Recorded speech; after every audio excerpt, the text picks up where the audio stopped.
Bonjour à tous, j'espère que vous allez bien. Je voudrais revenir sur l'interview de Tucker Carlson avec Poutine, que j'ai vu en entier. J'ai adoré, mais je n'ai pas été non plus renversé. Je m'attendais à mieux. Je m'attendais à mieux parce que j'ai trouvé que Tucker Carlson n'était pas au niveau requis. Alors, je suis à ma place, il est à la sienne. Je ne suis pas en train de déboulonner une statue d'un géant, mais je suis désolé, il faut se rendre compte à l'évidence, Tucker Carlson n'était probablement pas l'homme de la situation. Pour interviewer Poutine sur un domaine qu'il connaît très bien, qui est l'Ukraine, il fallait un autre profil, pas un journaliste américain ultra spécialiste des questions américaines. Tucker Carlson est un génie, mais entre la côte Est et la côte Ouest. Je le connais un peu, il est excellent sur les questions américaines. Hein, le Trumpisme, la dictature du woke, la liberté d'expression, la constitution américaine, les amendements, le port d'armes, le premier, deuxième. Ok, mais là, il était face à quelqu'un qui l'a promené dans le parc, comme on dit chez moi dans l'Est de la France. Il l'a promené dans le parc. Poutine a contrôlé l'interview de A à Z. Et ça, c'est pas sympa pour le téléspectateur. Parce que moi, j'aurais bien aimé voir Poutine m'expliquer comment on justifie le bombardement de femmes et d'enfants en Ukraine, les exactions prêtées aux troupes russes en Ukraine. Voilà.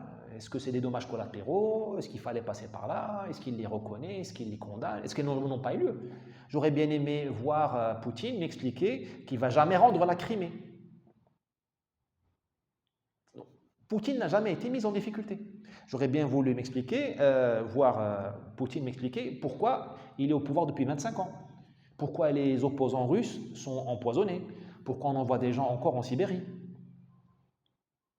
J'aurais bien aimé mais sans animosité, on ne va pas l'insulter, mais amener les gens à leur retranchement.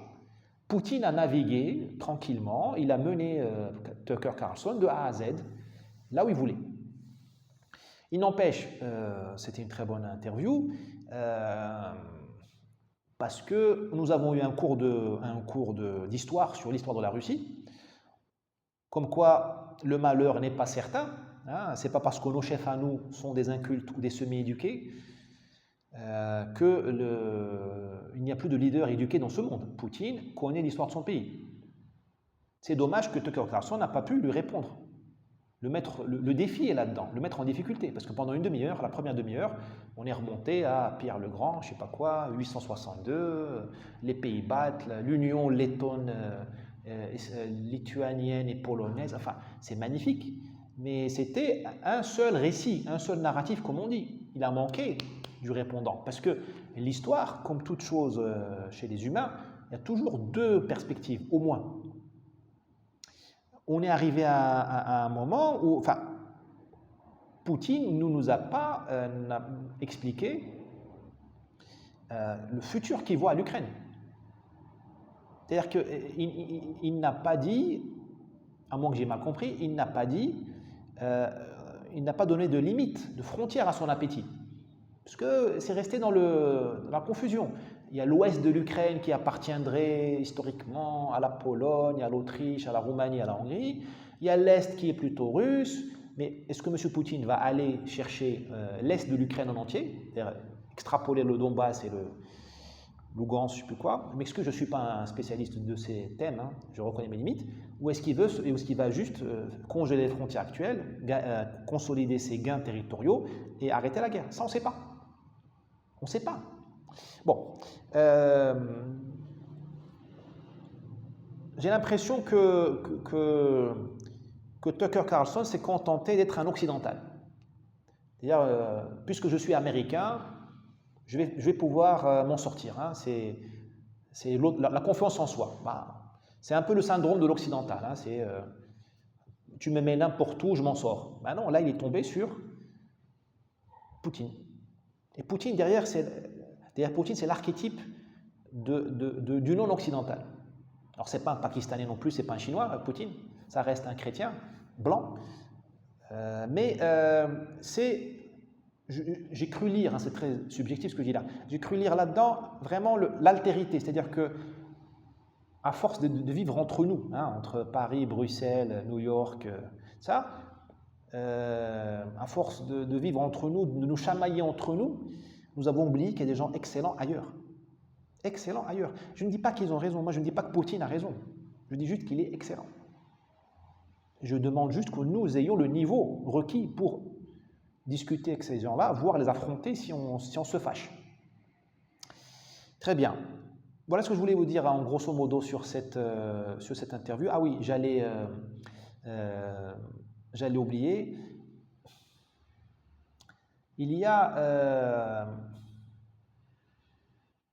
chez Poutine une répartie qui est vraiment celle d'un grand homme d'État. On a beau dire, enfin, moi je suis assez neutre dans l'affaire ukrainienne. Mais le type, il écoute les questions et il sait répondre. Et il n'y a pas cette morgue que l'on sent chez Macron et nos chefs à nous, qui ne sont plus des chefs, ce sont des inquisiteurs. Ce sont des inquisiteurs, hommes et femmes. Hein. Quand ils parlent, ils sont sur un pupitre comme un pasteur évangélique, hein, ou comme un prêtre dans une église. Hein. Nous avons fermé les églises et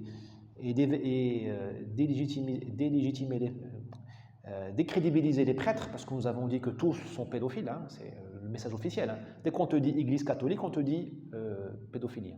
Dès qu'on te dit pasteur évangélique, on te dit secte, en France, hein, du moins.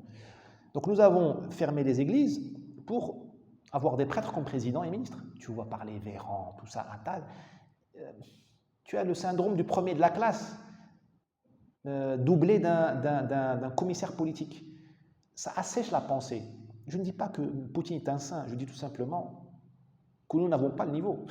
Nos chefs n'ont pas le niveau. Donc je vois bien pourquoi il les balade dans le parc maintenant. Je vois même qu'il en est arrivé au point de dire que nous avons perdu la guerre, enfin l'Occident, l'Ukraine, et il dit que nous ne savons pas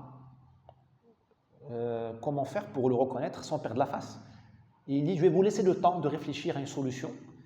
Hein, une petite combine, une entourloupe, et revenez me voir pour qu'on négocie. Enfin, c'est quand même incroyable. Notre déclassement.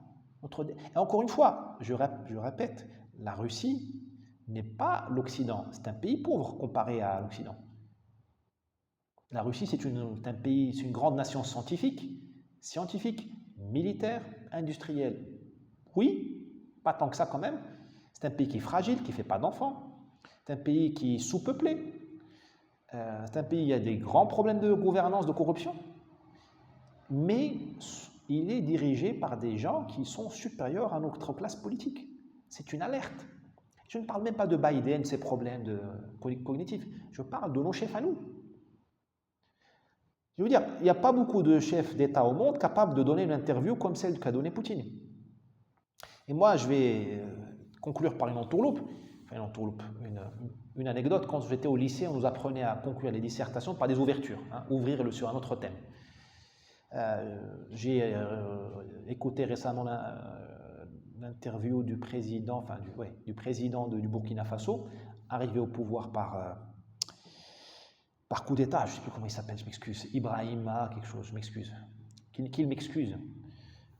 Qu'il m'invite chez lui, j'irai bien, j'adore moi les juntes militaires comme ça, pas les cruels, hein, pas les tortures, pas les gens qui torturent, mais les militaires qui disent stop, halte à la gabegie, on prend le pouvoir. On arrête, on met en prison les fous qui se disent démocrates et on ramène le bon sens. On remet l'église au milieu du village. Donc Mali, Guinée, Burkina, Niger, je ne connais pas bien, mais j'accepte les invitations. Non, mais pour parler plus, je suis sérieux, mais pour parler encore plus sérieusement, chez ce capitaine, hein, ce n'est pas un général 5 étoiles, chez ce capitaine de l'infanterie, force spéciale, peu importe, ce capitaine de l'armée burkinabèse, qui n'est pas non plus hein, l'armée de Hannibal, hein, c'est une petite armée sous-équipée, d'un petit pays sous-équipé. Eh bien, j'ai trouvé une logique, une rhétorique, des idées beaucoup plus structurées et saines que ceux de Macron ou de nos chefs, Ursula, Charles Michel ou je ne sais quoi. J'ai trouvé moi, j'ai jalousé, j'ai senti de la jalousie, j'ai éprouvé de la jalousie à l'égard des Burkinabés. J'ai dit, qu'est-ce qu'ils ont de la chance, alors qu'ils ont un niveau de vie très bas. Hein. C'est le quart monde du Burkina, tout le respect que j'ai pour le Burkina. Eh bien, je les ai jalousés, les Burkinabés. J'ai dit, ah, ils ont un président qui ne leur fait pas honte. Vous vous rendez compte? Où on en est aujourd'hui. Hein, oubliez Poutine, je parle du Burkina. Voilà très probablement une des raisons pour lesquelles tout l'establishment médiatique de Washington à Paris n'a pas voulu que vous voyiez, que vous regardiez l'interview de Tucker Carlson. C'est peut-être ça, certainement ça.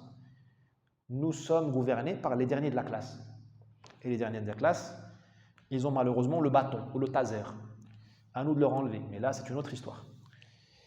Mon auto-invitation en Afrique occidentale est toujours debout, hein, j'attends. Allez, à bientôt. En attendant que la prochaine vidéo soit faite depuis Ouagadougou, cliquez sur like. À bientôt.